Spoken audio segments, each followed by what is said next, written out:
Hello guys! Hello, this is for Cancer.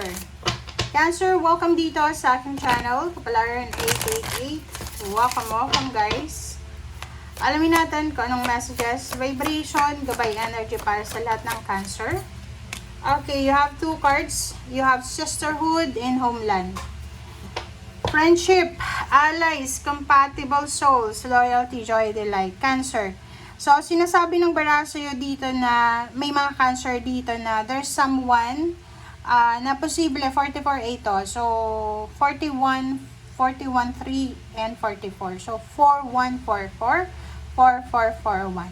Okay, so sa nakikita ko sa'yo dito, may mga tao na posibleng darating sa buhay mo, okay? Para maging kaibigan mo, para maging kakampi, para maging twin flame, compatible soul, para maging loyal sa'yo, para magbigay sa'yo ng kaligayahan.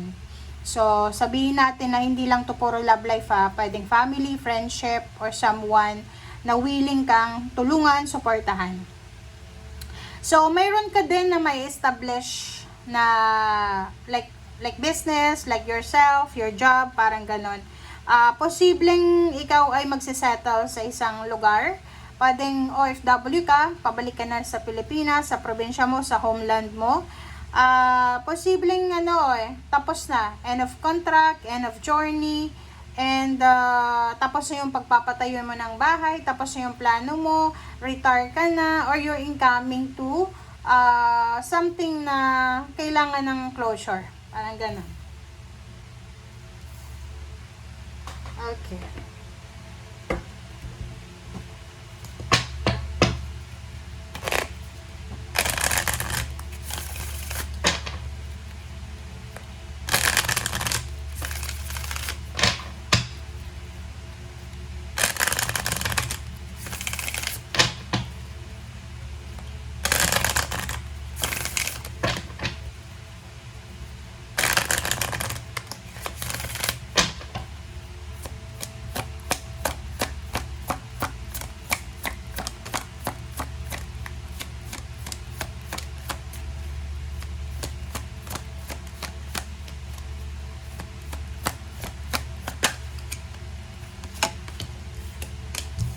Okay, you have two cards, Serena and Aurora. Okay, so si Serena, siya yung angel ng abundance. So, sinasabi sa'yo dito, Cancer, na siya ay yung angel of abundance. So, makakatanggap ka daw ng pera na kakailanganin mo. So, kung may kailangan kang pera, makakatanggap ka ng pera. And sinasabi na you need to lift everything sa heaven, sa divine, kung ano yung mga kailangan mo, and have faith. Kailangan mong humingi ng tulong, syempre. Mag-pray ka, ask for help. Aurora, dito sinasabi ng barahan na yun, same with this one, may posibleng may establish ka, there's a success, there's a completion. You are flying high right now, so maraming mga tao na pwedeng ma-threaten, pwedeng maraming mainggit sa'yo. So, sinasabi ng barahan na pareho to ng Scorpio. So, magbasa ka sa Scorpio, makinig ka. Kasi pareho kayo yung parang you have the ability na talagang maging malagay sa spotlight. But since nakikita mo na maraming mga tao yung naiinggit sa'yo, maraming mga tao na tumataas yung kilay, so parang mas prefer mo na pumunta na lang sa backseat, 'di ba? Para iba yung mapa-highlight. So mali 'yun kasi dito sinasabi, huwag kang bababa diyan sa pedestal or whatever na position meron ka dahil lang gusto mong pakisamahan yung ibang tao. No. So sinasabi ng baraha, tanggapin mo yung blessings na to, tanggapin mo yung level up na yan na nangyayari sa'yo. Deserve mo yan. Deserve mo yan.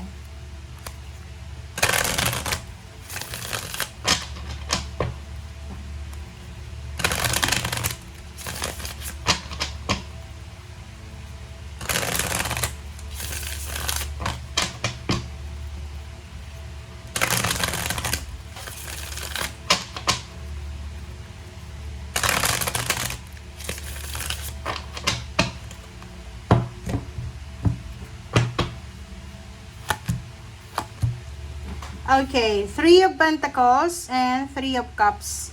So, sa dalawang barahang ito, there's a 33. So, nasa tamang direksyon ka. Sinasabi ng baraha sa'yo na Cancer, pwedeng may business ka ngayon and yung business mo ay nag-flourish siya bigla. So, parang sinasabi ng baraha na yung collaboration, yung business, or yung attachment na meron ka ay posibleng successful siya. So, you will receive a recognition, awards, rewards, appreciation from someone na appreciated yung job well done mo. Okay? Job well done talaga. Okay, Ten of Pentacles and Page of Pentacles. Congratulations dito para sa lahat ng Cancer. You will receive a financial windfall. Malaking halagang pera to. So, lump sum of money. Ganon din dito, diba? So, sinasabi na si Angel of Abundance Serena will give you money. So, ito din, lump sum of money.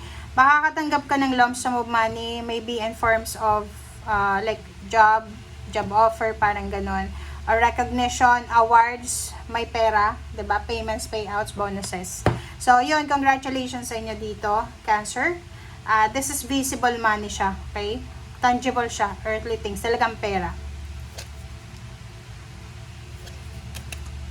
Okay. Sa nakikita ko sa'yo dito, kung ikaw naman ay Cancer na naghahanap ka ng trabaho, naghahanap ka ng mapagkakakitaan, huwag kang matakot. Kasi parang meron sa inyo dito na alam nyo sa sarili nyo na magaling kayo. Alam nyo na may skills kayo na pwede nyong ipaglaban. Pero ang problema dito is maybe wala kang connection.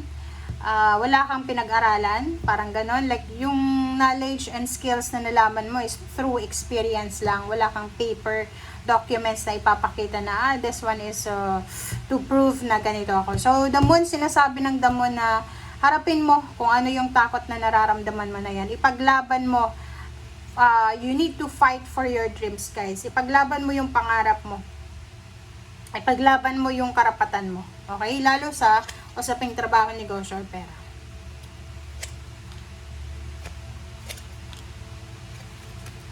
Okay, so dito naman, sinasabi na there's a good news coming para sa'yo. Ang good news na to is maybe from Earth signs, Virgo, Capricorn, or Taurus, or maybe from air signs, Gemini, Libra, Aquarius, or water sign, or even fire sign. So, lahat ng zodiac signs possible. So, nakikita ko sa'yo dito, may good news ka na matatanggap. Maybe there's a parang job offer, friendship, collaboration, inspiration din. May isang tao na magbibigay sa iyo ng inspiration, ng motivation. There's a good news about pregnancy, birth of the baby, wedding, engagement, opening a business, retirement. So, maraming good news na posibleng darating sa iyo. Okay, another 7 of Pentacles, 4 of Pentacles, and 10 of Cups. Wow!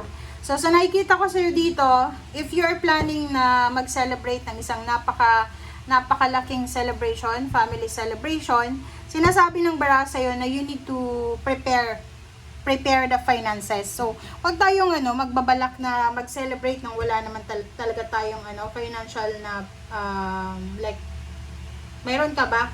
Parang gano'n. So, dito sa barahang to, bago tayo magplano, lalo na sa pamilya natin, unahin natin, kung gusto mo magpatayo ng bahay, huwag kang magpapa-layout ng napakalaking layout ng bahay kung wala ka namang cash or wala ka naman na source of income. Okay? Importante daw, Cancer, na mag-ipon ka ng pera para sa pamilya mo.